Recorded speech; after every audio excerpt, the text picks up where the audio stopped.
আসসালামু আলাইকুম। আমরা ঢাকা থেকে গ্রামে আসছি মাছ ধরার জন্য এবং প্রকৃতির কিছু বাতাস নেওয়ার জন্য। তারপরে আমরা ঢাকা যাই, মাঝে মাঝে আবার গ্রামেও আসি থাকি। তবে আমার ওই ছোটো শালার নিয়ে আজকে মাছ ধরতে যাবো, দেখি জালে মাছ ধরা পড়ে কিনা। যদি জাল মারে মাছ পাই তাহলে আপনাদেরকে দেখাবো কী ধরনের মাছগুলো আমরা দেশি মাছ পাই, ওগুলো দেখামো সুন্দর বাইলে আপনাদেরকে দেখামো। আশা করি জালটা মারছে, এখন দেখি যে কেমন মাছ উঠে, তাহলে আপনাদেরকে দেখাবো। তারপরে আমরা দেখি, এটা হইলেও মনে করেন যে আপনার ওই বন্যায় দেশে বৃষ্টিতে পানি গেছে, কোলা টোলা সব বাইশা, তো ওই বাইশা গেছে, পানির মধ্যে মাছ আইছে কি না এত জানি না, আমরা জাল মারি দেখি যে কেমন মাছ আইছে।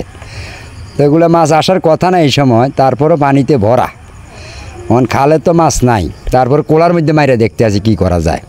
তো দেখি কেমন মাছ পাইছি। আচ্ছা দেখো, উডোক, জালটা মারছে, উঠে যাক, উডোক দেই। এই যে দেখেন, এই যে কত সুন্দর, এই তো পেয়ে গেছি। এই পর্যন্ত শেষ, যা অসুবিধা নেই, এই পর্যন্ত রাখ। এই তো পেয়ে গেছে, দেখছেন কি সুন্দর মাছগুলো আমরা পাইছি।